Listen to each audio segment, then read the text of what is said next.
오늘 우리에게 주시는 하나님 말씀 함께 봉독하도록 하겠습니다. 사도행전 19장 17절에서 20절 말씀입니다. 제가 가지고 있는 성경 신약 221페이지에 있습니다. 살아계신 하나님 말씀을 봉독합니다. 에베소에 사는 유대인과 헬라인들이 다 이 일을 알고 두려워하며 주 예수의 이름을 높이고 믿은 사람들이 많이 와서 자복하여 행한 일을 알리며 또 마술을 행하던 많은 사람이 그 책을 모아 가지고 와서 모든 사람 앞에서 불사르니 그 책 값을 계산한즉 은 5만 원이나 되더라. 이와 같이 주의 말씀이 힘이 있어 흥왕하여 세력을 얻으니라. 아멘. 우리가 어떤 상황을 지나가거나 또 어떤 대상과 부딪혀서 싸울 때 자꾸 회피를 하거나 또 피하고 그 대결을 늦추고 미룬다면 그 이유가 무엇 때문일까요, 여러분? 한번 생각해 보세요. 그 대상이 너무 강력해서 내가 절대로 이길 수 없다고 생각을 하거나 또는 내가 이거 승산이 없다, 이거 뭐 붙어봤자 질 게 뻔하다라고 섣불리 내 자신을 판단하기 때문에 그럴 거예요. 우리가 살아가면서 이렇게 도전해 볼 용기를 내거나 제대로 승부를 보질 않아서 그냥 놓쳐버리고 밀어놓은 많은 순간들, 그러한 대결들이 여러분들 머릿속에 아마 기억나는 그런 장면들, 순간들이 있을 거예요. 특히 신앙적인 부분에 있어서 예배와 내가 삶에서 주님을 주인으로 삼고 살아가는 그 예배의 삶의 예배와 세상의 일들이 강하게 대립을 할 때 어떻게 이게 선택을 해야 될지 몰라서 당황했던 모습이 생각이 날지도 모르고요.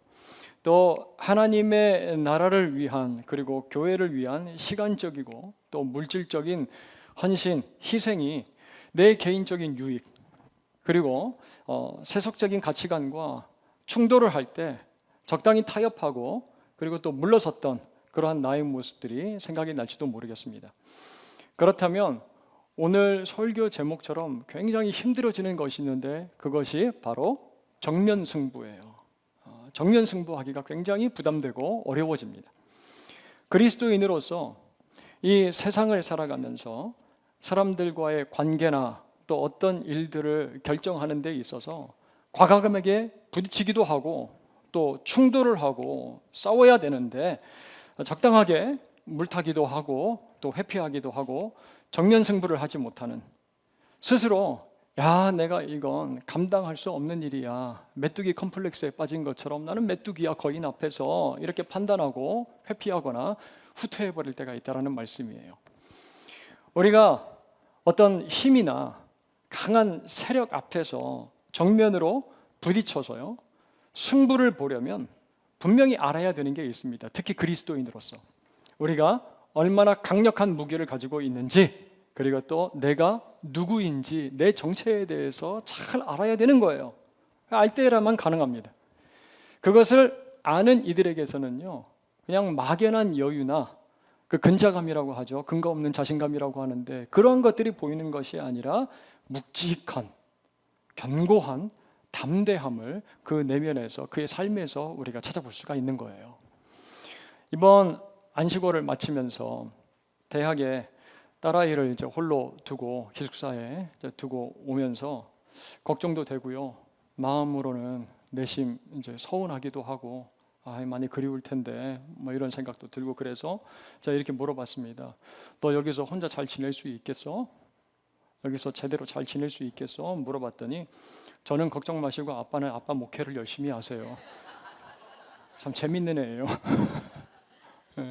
그 이야기를 듣고 제가 정신이 번쩍 들었어요. 생각이 새로워졌습니다. 우리가 여러 근심, 걱정이 되는 상황들, 여러 불안한 일들, 또 유혹과 날 핍박하고 괴롭히는 사람들, 정면 승부를 하지 못한다면 오늘 말씀을 통해 한 가지 사실을 분명히 우리가 발견하고 돌아가길 원하는데요, 바로 우리가 누구인지, 우리가 가지고 있는 무기가 무엇인지, 그리고 또 내가 싸우고 있는 적의 정체가 무엇인지를 우리가 좀 알았으면 좋겠습니다. 오늘 말씀을 통해서. 그래서 다시 한번 오늘 주일 예배를 드리고 우리가 삶의 자리로 파송받듯 나아가게 될 텐데, 내일 우리가 살아가야 되는 삶을 향하여 나아가며 정면 승부하시는 저와 여러분들 모두가 될 수 있기를 주님의 이름으로 축원합니다. 정면 승부하길 마음 가운데 결단하고 도전하면서 삶의 자리로 나아가는 여러분들이 되었으면 좋겠어요. 먼저 우리가 그리스도인으로서 영적 싸움에서 정면 승부할 수 있는 이유가 이것입니다. 명목상 제자가 아니라 성령으로 그리고 예수 그리스도의 이름으로 구원받은 거듭난 제자이기 때문이라는 것. 우리가 그냥 명목상 제자가 아니라 성령으로 거듭난 예수 그리스도의 제자이기 때문입니다. 구원받은 자들이기 때문에 그래요. 자, 19장 1절 말씀을 가서 보면 바울이 에베소라는 곳에 와서요, 어떤 제자들을 만납니다. 어떤 제자들을 만나요. 그런데 이 제자들이 누구인지 그들과 바울이 하는 대화를 통해서 우리가 확인할 수가 있어요. 알 수 있습니다. 바울이 그들에게 이런 질문을 던져요. 너희가 믿을 때 성령을 받았느냐? 너희가 믿을 때 성령을 받았느냐? 그런데 소위 제자라는 자들의 대답이 무엇입니까? 아니라. 우리는 성령이 계심도 듣지 못하였다라고 그렇게 대답을 해요. 너희가 세례를 받을 때 성령을 경험했느냐라고 물었는데, 아니, 성령이 있는 것도 듣지도 못했다라고 그렇게 이야기를 해요. 이에 대해서 바울이 또 재차 물어봅니다. 그러면 너희가 무슨 세례를 받았느냐? 제자들은 요한의 세례입니다 라고 그렇게 대답을 하죠. 바울의 이 질문에 들어가면 적당할 단어가 생각이 났습니다. 도대체. 믿을 때 성령을 받았느냐? 라고 그렇게 물었는데, 아니요, 우리는 성령이 계신다는 것조차 듣질 못했습니다. 그러면 너희가 도대체 받은 세례는 뭐야? 너희가 도대체 어떤 세례를 받은 거야? 라고 그렇게 반문하는 바울의 음성이 들리는 것 같았어요. 여러분, 바울의 말하는 뉘앙스가 무엇입니까? 뭔가 이상한 거예요. 정상이 아닙니다. 꺼림직하고 의아한 거예요.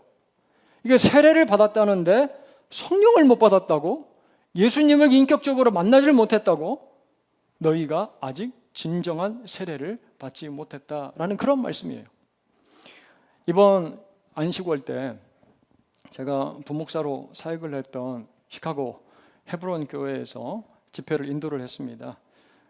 그곳 성도님들에게 잠실의 랜드마크 하면 딱 생각나는 게 뭡니까? 라고 물으면 뭐라고 대답을 할 것 같아요?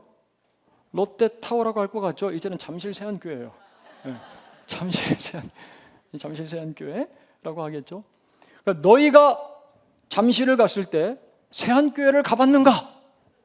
아니요, 롯데타워만 보고 세안교회는 들어보지도 못했는데요. 그럼 뭐라고 반문을 하는 거예요? 도대체 어떤 잠실을 갔다 왔는데 도대체 너희가 갔다 온 잠실은 어딘데 세안교회를 모르고 그냥 온 거란 말인가? 이렇게 이제 이러한 우리 세안교회가 됐으면 참 좋겠습니다. 아멘. 네, 아멘. 이처럼 세례를 받은 자라면 당연히 성령을 받은 이들이어야 하고, 그렇지 않다면 이들은 예수 그리스도의 제자도 아니고 신자도 아니라는 말씀이에요. 그래서 바울은 너무 심각하게 마음 가운데 안타까움을 가지고 이렇게 묻고 있는 거예요. 3절에 너희가 무슨 세례를 받았느냐? 예상했던 대로 제자들은 요한의 세례입니다 라고 대답해요. 자, 이 대화에서 밝혀지는 사실이 있어요. 세례받은 제자라고 하지만 이들은 구원받은 신자, 그리스도의 제자가 아니라는 겁니다. 구원받은 신자도 아니고 그리스도의 제자도 아니에요. 여전히 세례 요한의 가르침에만 머물러 있고 그에게서 받은 형식적 물 세례에만 머물러 있는 사람들이라는 말씀입니다. 나는 물로 세례를 주지만 내 뒤에 오실 그분은, 그 메시아는 불과 성령으로 너희에게 세례를 줄 것이다. 선지자 요한이 목이 터져라고 외쳤던 그 메시아 예수 그리스도를 아직 만나지 못한 사람들인 거예요. 구원받지 못한 사람들. 그저 명목상 신자, 명목상 제자일 뿐입니다, 여러분. 그래서 그들에게 바울이 하는 말이 4절이에요. 바울이 이르되 요한이 회개의 세례를 베풀며 백성들에게 말하되 내 뒤에 오시는 이를 믿으라 하였으니 이는 곧 예수라 하거늘 이라고 바울이 가르쳐요. 그리고 그 말을 들은 세례 요한의 제자들이 무엇을 받아요? 5절 말씀을 같이 한번 보도록 하겠습니다. 같이 읽습니다. 그들이 듣고 주 예수의 이름으로 세례를 받으니. 오늘 우리 세례를 받은 분들처럼 주 예수의 이름으로 세례를 받았다는 것이죠. 여러분, 우리는 누구를 믿고 누구의 이름으로 세례를 받은 사람들입니까? 예수 그리스도예요. 예수 그리스도. 성경을 한번 찾아보겠습니다. 고린도전서 12장 3절 말씀, 우리말 성경으로 같이 한번 읽어볼까요? 같이 읽겠습니다. 시작. 그러므로 나는 여러분에게 알려드립니다. 하나님의 영으로 말하는 사람은 아무도 예수는 저주받은 사람이다 라고 할 수 없고 또 성령으로 말미암지 않고는 예수는 주이시다 라고 할 수 없습니다. 우리가 예수 그리스도를 나의 구원자, 주인, 하나님으로 고백하게 하는 분이 누구라는 말씀이에요? 성령님. 성령으로 말미암아 예수를 주라 하실 자가 없다라고 말씀을 하고 있는 거예요. 우리 중 누구도 내가 똑똑해서, 내 이해력이 좋아서, 내가 경험상 내 의지로 완벽하게 이해해서 예수를 주로 고백한다라고 확신하는 분이 계실까요? 내가 잘 생각을 해보니까, 이해를 해보니까 주는 구원자 맞네, 그렇게 이해해서 그분에게 고백한다고 확신하는 분이 있을까요? 없을 거예요. 우리의 마음과 그리고 입술로 진실하게 예수님을 나의 주님으로 고백한다는 것은 우리 안에 누가 거하고 역사하신다는 증거입니까? 성령님이에요. 성령님이십니다. 그렇게 시인하도록 역사하시는 분은 성령님이세요. 즉 우리가 예수의 이름으로 세례를 받았다는 것, 세례를 받음으로 내가 이제 예수 그리스도를 나의 구원자요 주인으로 인정한다는 것은 성령이 우리 안에 계신다라는 말씀이에요. 그렇게 이 자리에서 저는 분명하게 이 사실을 선포할 수가 있습니다. 누구든지 예수님을 진실로 고백하는, 나의 주인과 나의 구원자로 진실하게 고백하는 분이시라면 여러분 안에 성령이 계십니다. 이 자리에 앉아있는 한 분 한 분 여러분들이 진실한 마음으로 예수는 나의 구원자요 나의 주인이십니다 라고 고백을 한다면 여러분 안에 누가 계시는 거예요? 성령님이 계신다라는 말씀이에요. 이 사실을 믿으시기를 바랍니다. 성령님이 계세요, 여러분들 안에. 그리고 6절과 7절을 가서 보면 바울이 그들에게 예수 그리스도의 이름으로 세례를 주고 안수를 합니다. 그때 방언도 하고 예언도 하는 오순절 마가 다락방에 임했던 성령의 각종 은사들, 그 은사들, 성령의 선물들이 그들에게 주어지는 것을 볼 수가 있어요. 그 제자들의 수가 예수님의 제자와 같이 한 12쯤 되었다라고 기록을 하는데요. 여러분, 이 모습은 우리가 이 세상을 살아가며 정면 승부할 수 있는 자격이 충분하다는 사실을 우리에게 확인시켜주고 있어요. 우리가 이 땅을 살아가면서 정면 승부할 수 있는 자격과 능력이 충분하다는 사실을 확인시켜주는 말씀입니다. 우리가 어떤 사람들이냐면 존 스토트 목사님도 이 본문을 주회하면서 이렇게 동일하게 언급하고 있는 내용인데요. 회개와 예수님에 대한 믿음과 물 세례와 그리고 성령을 받은 자들이 바로 하나님의 자녀들, 구원받은 사람이다, 우리들이다 라고 이야기를 하고 있는 거예요. 여기서 성령의 선물은요 꼭 방언과 예언에만 국한되지 않습니다. 이걸 일반화시킬 필요는 없어요. 제한되지 않습니다. 지금 내가 오늘을 살아가면서 복음과 하나님의 나라, 그 하나님의 사역을 위해서 사용받기 위해 다양하게 성령께서 주시는 은사들이에요. 가르침이 될 수도 있고 봉사도 있고 병고침이 될 수도 있는 거예요. 여러 가지 다양한 선물들이라고 할 수가 있습니다. 오늘 말씀이 하나님께서 주시는 특별한 은혜가 있다는 생각이 들었어요. 세례를 받는 분들이 계시는데 오늘 이 본문이 딱 어떻게 설교 그 본문으로 된 거예요. 오늘 세례를 받고 입교한 우리 지체들, 하나님 앞에서 우리 내면에 계시는, 우리 내면에 내주하고 계시는 성령님께서 역사하셔서 오늘 이러한 아름다운 성령의 선물이 주어진 것처럼 우리 세 분에게도 성령의 선물이, 성령의 놀라운 역사들이 시작되고 그리고 또 풍성하게 넘치기를 주님의 이름으로 축복합니다. 이거 위해서 우리가 함께 기도했으면 좋겠어요. 이 네 가지 그리스도인의 신앙 체험의 네 가지 표준, 뭐라고요? 회개, 그리스도를 믿음, 그리고 물세례, 성령의 선물. 이것이 저와 여러분들에게 경험이 되었다면 우리는 자격을 갖춘 사람들이에요. 어떠한 자격? 세상에 나아가 영적으로 정면 승부하면서 살아갈 수 있는 자격이 우리에게 충분히 주어졌다라는 말씀이에요. 변함없이 반복되는 일상의 무료함 가운데 지쳐서 삶에 별 의미가 느껴지지 않고 우울합니다. 좌절이 돼요.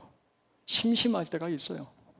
갑작스러운 사고와 질병이 찾아와서 마음에 걱정이 되기도 하고, 사랑하는 사람과의 이별 때문에 마음 가운데 알 수 없는 외로움이 막 차오르기도 하고, 힘든 직장, 사업, 그리고 학업으로 인생이 실패한 것처럼 보이고 미래가 보이지 않는 것처럼 보이겠지만 우리는 이 모든 것들과 정면 승부하면서, 이 모든 상황들과 정면 승부하면서 살아갈 수 있는 사람들이라는 사실이에요. 왜 그렇습니까? 우리는 성령으로 세례받은 그리스도의 사람들이기 때문에 그렇다는 말씀이에요. 구원받은 하나님의 백성이기 때문에 그렇습니다. 이제 바울, 지금까지 하던 선교 전략을 따라서 8절 말씀을 가서 보니까 회당에 들어가서 석 달 동안 어떻게 하나님의 나라에 관하여 강론하고 권면을 합니까? 담대하게 물러서지 않고요. 담대하게 물러서지 않고 이 에베소에 들어가서 말씀을 가르칩니다. 회당에 들어가서 정면 승부하는 것처럼 보여요. 하지만 사도들이 이렇게 열심히 복음을 위해서 사역을 할 때 우리가 볼 수 있었던 반격이 있었습니다. 거친 반격들이 있어요. 9절 말씀에 가서 보니까 어떤 사람들이라고 하는데 마음이 굳어서 순종하지 않고 무리 앞에서 이 바울이 가르친 복음이죠. 예수 그리스도를 통해서 시작된 하나님의 나라, 그 가르침을 쉬지 않고 어떻게 했다는 거예요? 비방합니다. 비난해요. 여기서 마음이 딱딱하게 굳었다라는 이 동사는 스클레리노인데요. 그 형태가 계속적인 의미를 가지고 있는 미완료 시제로 되어 있습니다. 반복되고 있다는 거예요. 마음을 굳히는 게, 마음이 굳어지는 게. 즉 바울이 회당에서 담대하게 석 달 동안 말씀을 잘 가르치고 있는데도 계속해서 마음을 닫고 오히려 그 들려지는 복음에 대해서 어떻게 하는 겁니까? 비난합니다. 흠집을 잡아요. 모욕합니다. 주님께서는 이러한 상황 가운데 바울에게 지혜와 분별력을 주시는 것 같아요. 주셨을 거예요. 그래서 그들과 말다툼하고 소모적인 논쟁으로 괜한 에너지와 시간을 낭비하지 않고요. 바울은 그들을 떠납니다. 떠나서 새로운 장소로 이동을 하는데 그곳이 바로 9절에 언급되어 있는 우리가 잘 알고 있는 두란노 소원이라는 곳이에요. 두란노 소원으로 갑니다. 10절 말씀을 가서 보니까 이곳에서 2해 동안 날마다 말씀을 가르쳐요. 사도 바울이 강론을 합니다. 그렇게 두란노 소원에서 지속적으로 말씀을 가르친 결과 아시아에 살고 있는 많은 유대인, 헬라인이 다 주의 말씀을 듣게 되었다라고 합니다. 우리는 여기서요 한 가지 중요한 포인트를 발견하게 되는데 정면 승부가 무엇인지를 알게 됩니다. 정면 승부는요 꼭 고집스럽게 누군가를 꺾어놓는 결과를 보는 것이 정면 승부가 아니에요. 내가 이겨야 되겠다 하고 하는 사람을 그 사람을 막 꺾어놓는 것이 정면 승부가 아니라는 겁니다. 교회와 많은 기독교인들 가운데서도요 세상이 싸우는 방식으로 싸우려고 하는 모습이 나타날 때가 있어요. 치고 받고 때리고 막 진흙탕 싸움하는 것이 정면 승부하는 것이라고 착각하는 분들, 착각하는 교회가 있는 것 같아요. 그래서 십자가로 사람을 살려야 되는데 십자가로 칼을 만들어서 푹 찌르고, 성경 말씀으로 사람을 살려야 되는데 성경 날카로운 모서리로 머리를 막 때리고, 감히 돈으로 덤벼? 그러면 우리가 돈 더 많이 쓰면 되지. 막 물량주의로 이기려고 하고, 심지어 용역을 불러서 무식하게 막 몸으로 교회에서 싸우는 모습도 보게 돼요. 얼마나 부끄러운 모습입니까? 집에서도요, 남편이 야, 교회 다닌다고 하면서 말을 그런 식으로 하냐? 교회 다닌다면서 그게 예수 믿는 사람이 할 소리야? 그러면 할렐루야, 아주 사탄이 형님이라고 얘기하겠다. 네가 제대로 한번 맞아봐야 정신 차리지? 이런 식으로 막 비난하고 공격하는, 이게 정면 승부가 아니라는 거예요. 아내가 이런 식으로 하는 게. 우리는 성령께 기도하고 묻고 분별을 해야 됩니다. 나타나는 영적인 현상을 잘 분별해야 정면 승부를 제대로 할 수 있다는 말씀이에요. 마음이 굳어지고요, 비방하고 비난하는 자리에서 그들과 똑같은 감정, 방식으로 싸우면서 시간과 영적인 에너지를 그냥 막 소진해버리면 우리는 결국 진짜로 정면 승부해야 될 때 지쳐서 쓰러져 버릴 때가 있어요. 정면 승부를 제대로 하지 못하고. 여러분, 거친 마음과 생각들, 그리고 행동과 입술의 말들이 튀어나오고 세상의 무기와 방식으로 싸우고 싶은 그러한 유혹이 내게 찾아올 때 그 순간 바울처럼 그곳에서 떠날 수 있는 분별력이 작동될 수 있도록 여러분 순간순간 기도하시기를 간절히 소원합니다. 여러분 성령님께 맡기고 순간순간 순발력 있게 기도하셔야 돼요. 쉬지 않고 기도해야 합니다. 그러면 성령께서 우리를 진짜 정면 승부할 수 있는 곳 두란노 소원으로 옮겨주실 거예요. 이끌어 가십니다. 그때 우리는 비로소 에너지를 쏟아 부으면서 거기서 승부를 내야 되는 거예요. 바울 사도가 2해 동안 달마다 강론한 것처럼 그 열심으로 말씀에 순종하면서 살아가고 정면 승부를 하는 거예요. 이상한 방법으로 세상의 방식으로 싸우는 것이 아니라. 자, 그때 11절 말씀을 보면요, 하나님께서 바울의 손으로 놀라운 능력을 행하게 하셨다라고 합니다. 그렇게 나타난 현상들이 무엇인지 12절에 기록이 되어 있는데, 바울의 몸에 닿은 손수건이나 앞치마를 가져다가 병든 사람에게 얹으면 그 병이 떠나가고 악귀도 나갔다라고 합니다. 여러분, 사도행전을 제가 지금까지 쭉 강해를 하면서 종종 말씀을 드렸어요. 하나님께서는 때로 필요를 따라 강력한 역사와 기적들을 비상적으로 드러내신다라는 거 말씀을 드렸어요. 필요를 따라서 하나님께서 기적들을 베푸실 때가 있습니다. 이곳 에베소는요, 아데미 신전을 비롯해서 수많은 우상들이 가득한 곳이에요. 그들을 숭배하는 제사 의식은 성적으로도 굉장히 음란했습니다. 성적 도덕적 윤리가 바닥을 치고 있는 도시가 바로 이 에베소예요. 게다가 바울이 회당에서 가르칠 때 지속적으로 어떤 사람들은 예수와 복음을 비방하고 비난을 했습니다. 받아들이질 않아요. 이렇게 에베소라는 도시를 영적으로 확 장악을 하고 있는 이 우상과 복음에 대한 부정적인 인식, 부정적 분위기 속에서 바울은 어떻게 해요? 꾸준히 멈추지 않고 두란노 서원에서 말씀을 2해 동안 날마다 강론을 하고 있어요. 그때 하나님은 놀라운 능력을 행하셔서 바울이 선포하고 있는 이 복음이 진리임을, 이 복음에 얼마나 큰 능력이 있음을 많은 주위 사람들에게 증거하고 있다는 사실이에요. 자, 그렇게 나타난 기적들을 통해서 적지 않이 바울의 마음도 격려와 위로를 받지 않았겠어요? 말씀을 가르치는데 그 말씀을 통하여 아름다운 그리고 놀라운 기적들이 나타날 때 바울 지칠 수도 있었지만 많은 위로를 받았을 거예요. 하나님의 말씀에 능력이 있구나. 저도 사역하다가 우리 성도님들께로부터 좋은 소식들을 들으면 참 마음 가운데 위로가 격려가 되고요, 사역에 맛이 나요. 특히 말씀을 통해 변화되는 모습을 보면 더 그렇습니다. 어제 우리 입교한 하임이가 이제 문답식을 하는데 이제 이렇게 얘기를 해요. 예전에는 엄마 손잡고 교회에 나왔었는데 이제는 스스로 잘 깨서 그리고 예쁘게 옷도 입고 교회에 나올 거예요. 그랬잖아요. 왜 그랬다 그랬지? 예수님 사랑해서 하나님 좋아서 그렇게 이제 할 거라고 얘기를 했어요. 그리고 또 한마디를 하는 거예요. 요즘 삶이 참 평안해서 기도가 조금 게을러졌다는 거예요. 지가 뭘 한다고. 요즘에 삶이 평안하고 그래서 기도가 많이 약해졌다, 게을러지는 것 같아서 자기가 정신을 차려야 되겠다라고 권사님처럼 얘기를 해요. 애가 나중에 권사님 되겠어요.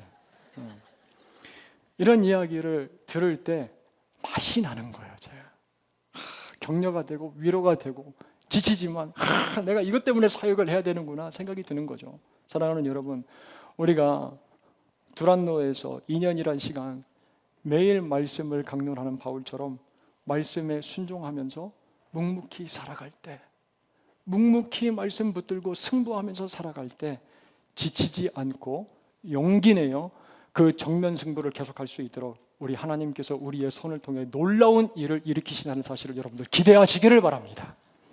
하나님께서 우리의 손을 통해 놀라운 능력들을 일으키신다는 거예요.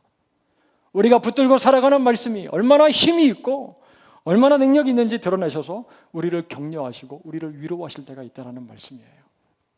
가정에서 남편에게, 아내에게, 자녀에게, 직장과 여러 관계 가운데서 하나님의 특별한 기적을 여러분들 보게 되실 겁니다. 이 사실을 기대하며 살아가는 저와 여러분 모두가 될 수 있기를 주님의 이름으로 다시 한번 축원합니다. 그리고 이어지는 말씀에서 한 가지 재밌는 사건을 우리가 이제 보게 돼요.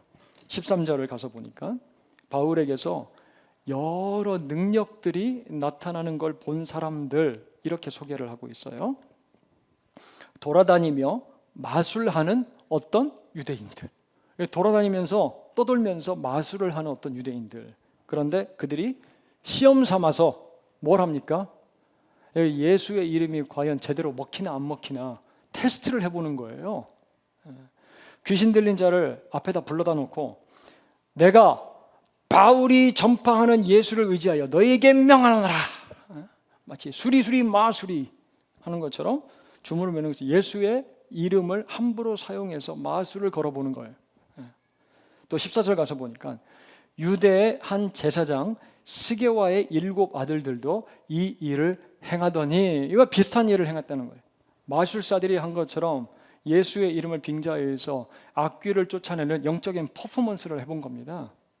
되는지 안 되는지. 그런데 여러분, 결과가 무엇이에요?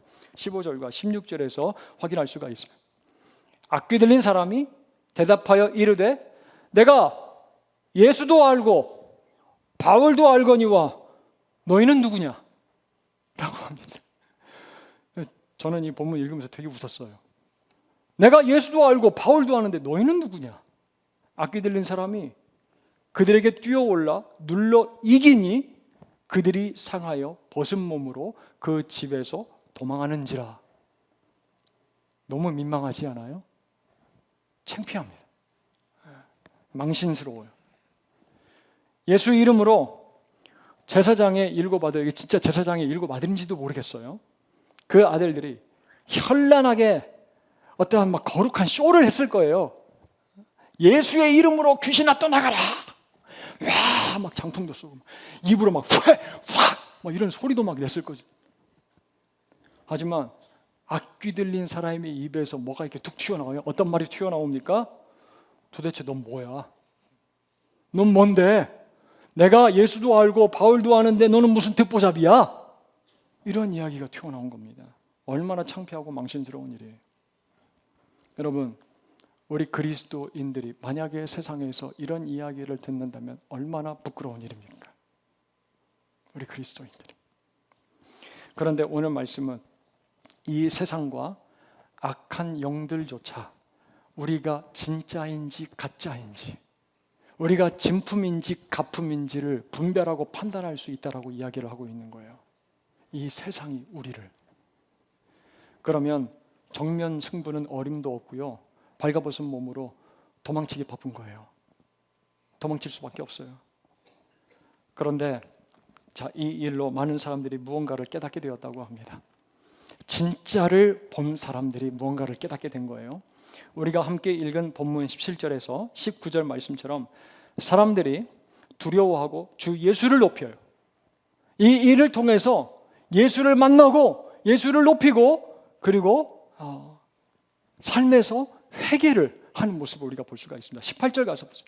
이 일로 예수를 믿는 사람들이 와서 자복하고 행한 일을 알렸다고 하는데 지금까지 자기가 살아온 잘못된 모습을 회개하고 있는 겁니다, 여러분. 자, 그리고 19절 다시 한번 같이 읽어보도록 하겠습니다. 19절 같이 읽습니다. 또 마술을 행하던 많은 사람이 그 책을 모아 가지고 와서 모든 사람 앞에서 불사르니 그 책값을 계산한즉 은 5만이나 되더라. 아멘.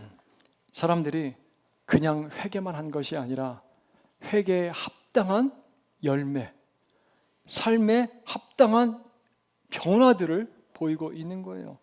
삶의 변화를 실천하고 있는 놀라운 부흥이 에베소 지역에서 시작되고 있는 모습을 우리가 보게 됩니다. 여기서 마술을 행하던 사람들이 자신들이 소유하고 있었던 책들을 사람들 앞에서 불살랐다고 하는데 그 가치가 은 5만이라고 되어 있는데 화폐 단위로 보면 5만 드라크마입니다. 한 드라크마가 한 노동자가 하루를 일하면 벌 수 있는 임금이라고 그래요. 이걸 환산해 보면요, 수백억, 수천억 원의 가치가 있는 책들을 전부 다 불에 던져서 살라버렸다라는 거예요. 예수를 믿게 된 마술사들, 이제 분명히 깨닫게 된 것입니다. 무엇이 진짜이고 무엇이 가짜인지, 무엇이 진짜이고 무엇이 가짜인지 알게 된 거예요. 예수도 알고 바울도 아는데 너희들은 뭐냐? 누구냐라고 평가받은 헛된 마술들이 아무런 소용이 없다라는 것을 분명히 깨닫게 된 사람들. 그래서 그 책들은 더 이상 자기의 삶에 아무런 가치가 없는 것들로 평가가 된 겁니다. 그래서 불에 아낌없이 던져놓고 있는 거예요. 태워버립니다. 다. 여러분, 이것이 정면 승부예요. 입으로 고백을 해놓고 삶의 변화가 나타나지 않으면 이건 정면 승부가 아닙니다, 여러분. 입으로 예수를 주라고 고백을 하고 나의 구원자라고 시인을 하는데 나의 삶 가운데서 예수를 따라가는 온전한 아름다운 변화가 나타나지 않는다면 이건 정면 승부가 아니에요. 회피하는 거지. 예수 그리스도를 믿고 이제 더 이상 내게 필요 없는 것들을 폐기 처분시키는 것, 불에 태워버리는 것.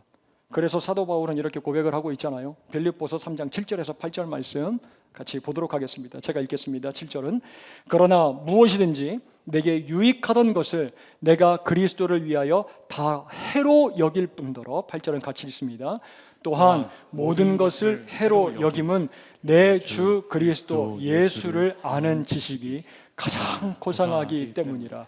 내가 그를 위하여 모든 것을 잃어버리고 배설물로 여김은 그리스도를 얻고 그 안에서 발견되려 함이니. 아멘. 이렇게 정면 승부하는 사람들이 늘어가는 모습을 오늘 본문 20절은 이렇게 묘사를 하고 있어요. 이와 같이 주의 말씀이 힘이 있어 세력을 얻고 흥왕하였다. 흥왕하여 세력을 얻으니라 라고 말씀을 하고 계십니다. 사랑하는 우리의 새하늘 믿음의 지체 여러분들, 우리가 성령의 역사하심을 사모하고 말씀 붙들고 삶의 자리에서 다양한 상황들과 영적으로 정면 승부할 때 주의 말씀이 힘이 있고 세력을 얻어 흥왕하는 그런 경험들을 하게 되는 저와 여러분들 모두가 되길 주님의 이름으로 축원합니다. 주의 말씀의 힘, 그 흥왕한 세력을 여러분들이 경험하셨으면 좋겠어요. 이번 안식일 기간 동안에 제가 적지 않은 정면 승부사들을 만나고 왔어요.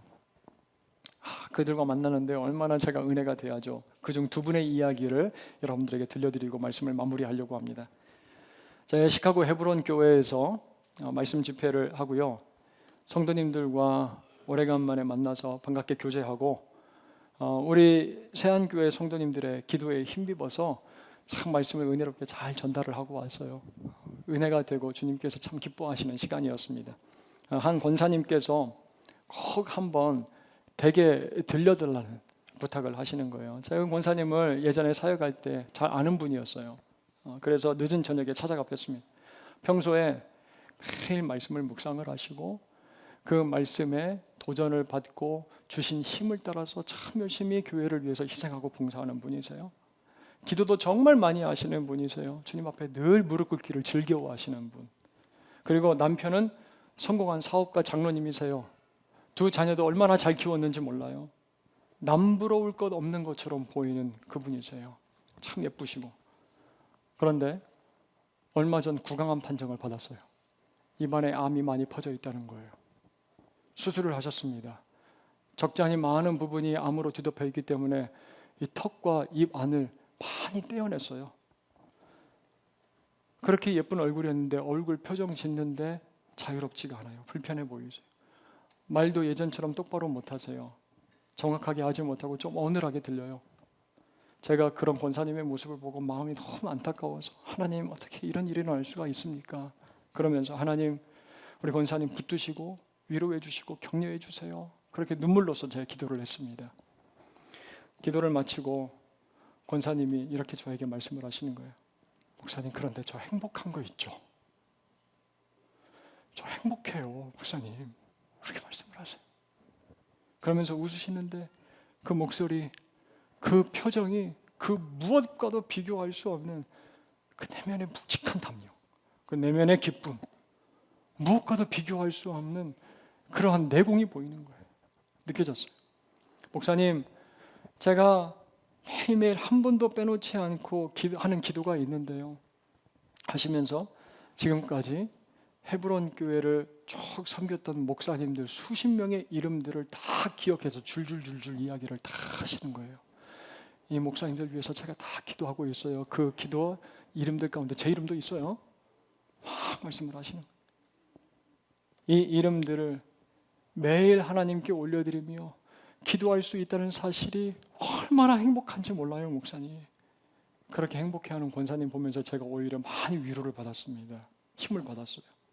자기의 고통을 위해서 기도해도 모자랄 시간일 텐데 자신의 교회를 거쳐간 수없이 많은 부목사들을 위해서 그분이 건강하게 주의 교회를 잘 세울 수 있도록 기도하시는 권사님의 그 기도가 교회가 무너져가는 이 시대 가운데 정면 승부하는 정면 승부사로 보이는 거예요. 정면 승부하고 있구나, 기도로. 이분이 은혜 가운데 시카고에서 집회를 마치고요, 성도님들과 다 인사를 하는데 권사님 한 분이 제 아내에게 사모님, 도홍석 군은 요즘에 어때요? 물어보는 거예요. 도홍석 군은 요즘에 어떻게 지내고 있어요? 잘 지내고 있어요? 물어봅니다. 그래서 제 아내가 깜짝 놀라서 도홍석 군이요? 홍석이 우리 교회 청년인데, 세한교회 청년인데 홍석이를 어떻게 아세요? 에? 얼마나 당황했겠어요, 제 아내가 갑자기 도홍석 얘기를 하니까.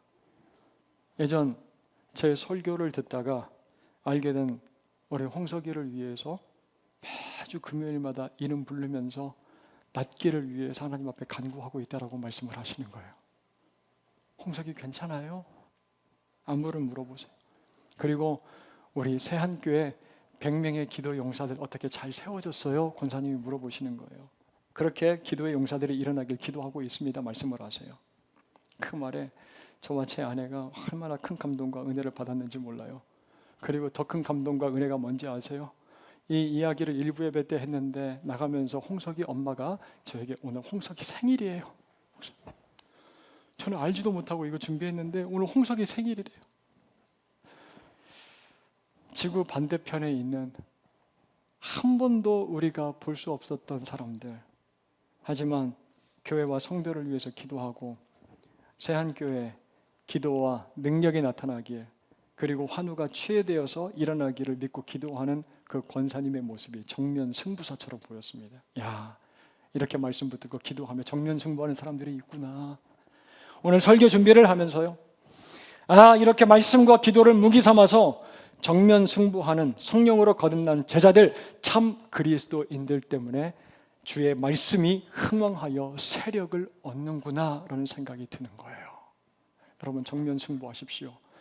여러분들의 삶을 통하여 주의 말씀이 힘이 있고 세력을 얻어 흥왕하는 역사가 시작될 것입니다. 여러분, 사랑하는 여러분, 이번 한 주간 아주 작은 부분이더라도 주의 말씀 붙들고 기도와 삶의 실천으로 정면 승부 한번 해보시길 바라요. 여러분들은 예수 그리스도의 이름으로 세례받고 성령의 인도하심을 따라 살아가는 구원받은 하나님의 백성들입니다. 혹시 여러분들에게 태워버려야 될 세상의 마술책들이 있어요? 예수 믿고 끌어내야 될 마술책들이 있으니까 그거 성령의 불로 태워버리고 말씀 붙들고 기도로 정면 승부하며 살아가시길 간절히 소원합니다. 그리고 그때 흥왕하여 세력을 얻는 주의 말씀의 힘, 그 능력을 경험하며 살아가는 우리 세상의 모든 믿음의 지체들 될 수 있기를 주님의 이름으로 축원합니다.